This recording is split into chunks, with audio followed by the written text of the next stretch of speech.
안녕하세요. 주권연구소 이형구 연구원입니다. 오늘 주권 칼럼은 총정리, 반드시 구속 처벌해야 할 검언유착 사건입니다. 이동재 전 채널A 기자와 윤석열 검찰총장의 최측근인 한동훈 검사가 저지른 검언유착 사건은 반드시 처벌해야 할 엄중한 사건입니다. 검언유착 사건이 어떻게 시작되어 어디까지 진행됐는지 총정리해보고자 합니다. 첫 번째, 사건의 발단. 이동재 기자의 협박 사건. 검언유착 사건은 이동재 채널A 기자가 이철 전 밸류 인베스트먼트 대표에게 4차례에 걸쳐 협박 편지를 보낸 사실이 공개되면서 시작됐습니다. 이동재 전 기자는 이철 전 대표에게 검찰이 신라젠 수사를 재개했으며 윤석열 검찰총장이 확실하게 수사하라고 지시해 수사는 과도하게 이루어질 것이다. 가족의 재산까지 먼지 하나까지 탈탈 털어서 모두 빼앗을 것이다.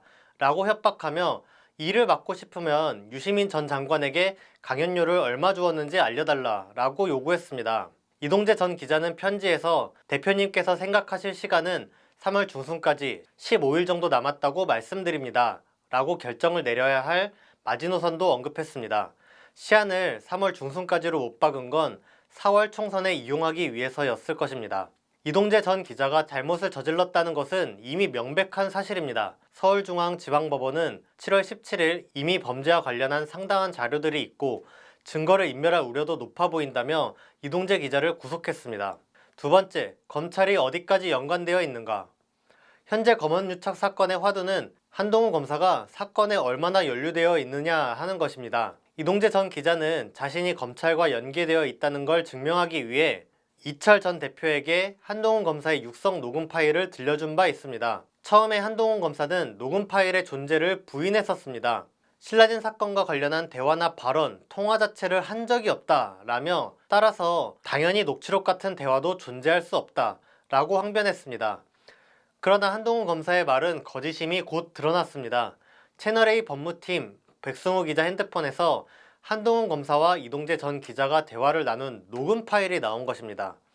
백승호 기자 핸드폰에서 나온 녹음 파일의 내용은 한동훈 검사와 이동재, 백승호 기자가 2월 13일에 만나 나눈 대화입니다. 녹음 파일을 들어보면 크게 3가지의 문제점을 발견할 수 있습니다. 첫째로는 사건 공모입니다. 먼저 한동훈 검사와 이동재 기자는 유시민 이사장을 표적으로 삼아 사건을 터뜨리려 공모하고 있다는 것이 드러났습니다. 사실 저희가 요즘 이제 시키는데 성공률 되게 낮긴 하지만 그때도 말씀드렸다시피 신라젠 수사는 그냥 수사대로 따라가되 우리는 너는 유시민만 좀 찾아라 했고 시민 수사를 위해서 이철 막 와이프 찾아다니고 막 이러는데 그건 해보면 하지. 네, 어차피 유시민도 지가 불었잖아. 네. 나올 것 같으니까. 네네. 겁이 이철이랑 많아 이 사람. 먼저 지가 네. 불리기 시작하잖아. 또한 한동훈 검사와 이동재 기자는 이철 전 대표를 협박할 계획도 공유했습니다. 이철 사실 교도소에 편지도 썼거든요. 이렇게 당신 어차피 그러니까. 쟤네들이 너 다 버릴 것이고 너 그런 거 하다가 한두 걸리면 되지. 두 번째는 방향 제시입니다. 한동훈 검사는 이동재 전 기자에게 유시민 사건을 조작할 방향도 제시한 것으로 보입니다. 결국에는 뭐 강연 같은 거 한번 할 때 뭐 한 3천만씩 주고 뭐 이렇게 했을 거 아니에요. 그런 것들을 이제 많이 하면 그게 거기 있는 사람들한테도 강연해서 지식을 전달하는 문제가 아니라 그런 사람이 와서 강연했다는 걸 밖에 홍보하는 거에 맞아. 있어서 어떤 주가적 차원이잖아요, 그것도. 네. 한동훈 검사는 유시민 이사장이 강연료를 받은 것도 주가 조작에 가담한 것으로 볼 수 있다며 사건 진행 방향을 제시했습니다. 이동재 전 기자는 한동훈 검사를 만난 다음 날 이철 전 대표에게 보내는 편지를 썼습니다. 편지의 내용은 앞서 나눈 대화 내용 그대로 유시민 이사장의 강연료를 알려달라는 것이었죠. 세 번째는 사건 모의 암시 및 강행 지시입니다. 한동훈 검사와 이동재 전 기자의 녹음 파일에서는 2월 13일 이전에 최소 한 차례 이상 만난 적이 있음을 알 수 있습니다. 사실 그래갖고 그때 그냥 말씀하신 것도 있고 회사에 뭐 올려봤어요. 쟤네 플레이를 네가 좀 바보 같아질 수가 있다 이러면서 뭐 말로는 그렇게 하는데 쟤네 플레이 못해. 이동재 전 기자가 회사 측에서 뭔가 우려를 표시했다고 하니까 한동훈 검사가 이동재 전 기자에게 강행해 라는 메시지를 준 것이죠. 이동재 전 기자가 행동하는 배경에는 한동훈 검사가 있음을 알 수 있습니다. 또한 이 대화에서 이동재 기자는 그때 말씀하셨던 것이라는 발언을 했습니다. 이 말에서 한동훈 검사와 이동재 기자가 사전에 만나 무언가를 공모했다는 것을 추정할 수 있죠. 이 외에도 한동훈 검사와 이동재 기자가 2월 13일 외에 추가로 만났을 것이라는 정황은 또 있습니다. 앞서 이동재 전 기자가 이철 전 대표 측 대리인을 만났을 때 한동훈 검사와 나눈 대화라며 녹취록을 읽어준 적이 있다고 말씀드렸는데요. 이 녹취록 내용은 이랬습니다. 한동훈 검사가 언론에서 때려봐. 당연히 반응이 오고 수사도 도움이 되고 이거는 당연히 해야 되는 거고 양쪽에 도움이 되는 거다 라고 말을 하니까 이동재 기자가 이렇게 대답하죠. 돈이야 어차피 추적하면 드러나니까 가족이나 와이프 처벌하는 부분 정도는 긍정적으로 될 수 있고 라고 하니까 다시 한동훈 검사가 얘기 들어봐. 그리고 다시 나한테 알려줘. 수사팀에 그런 입장을 전달해 줄 수는 있어. 수사를 막는 게 아니라 오히려 양쪽에 도움이 되는 거니까. 이 녹취록은 MBC가 검언유착 사건을 처음 보도할 때 공개한 것입니다. 이 발언들은 2월 13일에 나눈 한동훈, 이동재 대화에서는 등장하지 않습니다.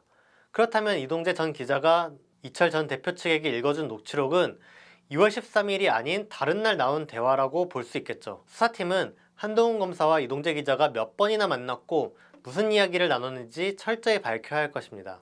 세 번째, 채널A 자체 조사 결과. 한동훈 검사는 애초에 녹취록이 없다고 그러다가 녹취록이 공개되니까 취재를 하겠다는 기자에게 추임새처럼 잘해보라는 덕담을 한 거지 협박을 통해서라도 특정 정치인에 대한 제보를 강요하라고 한 것으로 해석할 수 없다라며 선을 그었습니다. 그러나 한동훈 검사가 이동재 전 기자에게 지시를 내렸다는 점은 다른 증거에서도 드러납니다.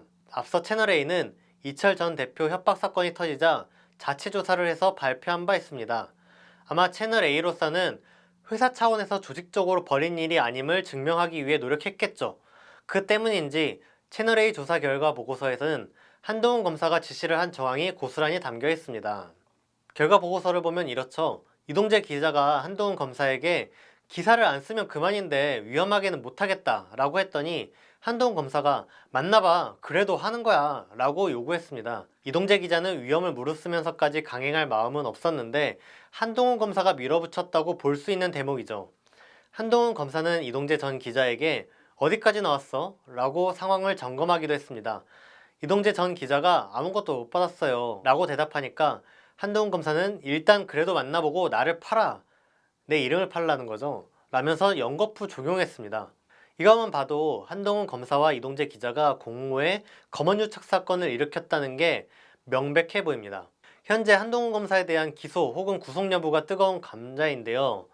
한동훈 검사는 반드시 기소에 죗값을 물어야 할 악질 범죄자입니다. 반드시 기소하고 구속해야 합니다. 네 번째, 한동훈을 지켜주려는 윤석열. 검언유착 사건은 윤석열 검찰총장의 거취와 직결될 수 있습니다. 한동훈 검사가 윤석열 총장의 최측근이기 때문에 한동훈 검사가 유죄로 판명되면 윤석열 검찰총장도 자유로울 수 없죠. 만약 수사 과정에서 한동훈 검사가 윤석열 검찰총장에게서 지시를 받았다는 식으로 증언이라도 하면 윤석열 검찰총장은 끝장입니다. 그래서 윤석열 총장은 무리수를 더 가면서 한동훈 검사를 지켜주기 위해 애쓰고 있습니다. 대검 감찰부에서 한동훈 검사를 감찰하려 하자 윤석열 검찰총장은 감찰부가 아닌 대검 인권부에서 감찰하라고 지시했습니다. 아니 감찰은 감찰부가 해야 하는 게 맞는 거 아닙니까? 왜 인권부에서 감찰을 합니까? 윤석열 검찰총장이 어처구니 없는 지시를 내린 거죠. 윤석열 검찰총장이 이런 이상한 지시를 내린 것은 감찰부장은 판사 출신이고 인권부장은 검사 출신이기 때문으로 보입니다. 윤석열 총장이 감찰부장에겐 압력을 넣기 어렵지만 인권부장에게는 얼마든지 영향력을 행사할 수 있다는 거죠. 또한 서울중앙지검은 수사 과정에서 한동훈 검사를 피의자로 지명했는데요. 그러자 윤석열 검찰총장은 측근이 연루되었으므로 수사지휘를 하지 않겠다고 밝힌 바 있습니다. 입에 침이 마르기도 전에 윤석열 검찰총장은 검언유착 사건에 대한 수사자문단 소집을 지시했죠. 수사 지휘를 하지 않겠다는 약속을 스스로 깬 것입니다. 심지어 윤석열 검찰총장은 전문수사자문단 위원 명단까지 제출하고 그 명단에 있는 인사들로 자문단원을 구성하라고 지시했다고 합니다. 윤석열 검찰총장은 자신이 통제할 수 있는 사람들로 전문수사자문단을 구성하려 한 것이죠. 윤석열 검찰총장은 앞에서는 수사지휘를 하지 않겠다며 공정한 척을 하더니 끝까지 개입해 수사를 방해하려 합니다. 윤석열 검찰총장은 한동훈을 보호하기 위해서 민낯을 드러내 보이고 있는 것입니다. 마지막, 한동훈 구속하고 윤석열 검찰을 철저히 개혁해야. 검언유착 사건은 검찰과 언론이 공모해 총선을 앞두고 조작 사건을 일으키려던 매우 엄중한 사건입니다. 검언유착 사건을 제대로 처벌하지 못하면 검찰과 언론은 지금까지 해오던 공모, 조작질을 앞으로도 계속해 나갈 것입니다. 검언유착 사건은 적폐 검찰과 적폐 언론의 아킬레스 건이기도 합니다. 법이 상식적으로 적용된다면 이동재 전 기자와 한동훈 검사는 처벌을 피할 수 없습니다. 한동훈 검사가 유죄 판결을 받으면 그 불똥이 어디까지 튈지 모르죠.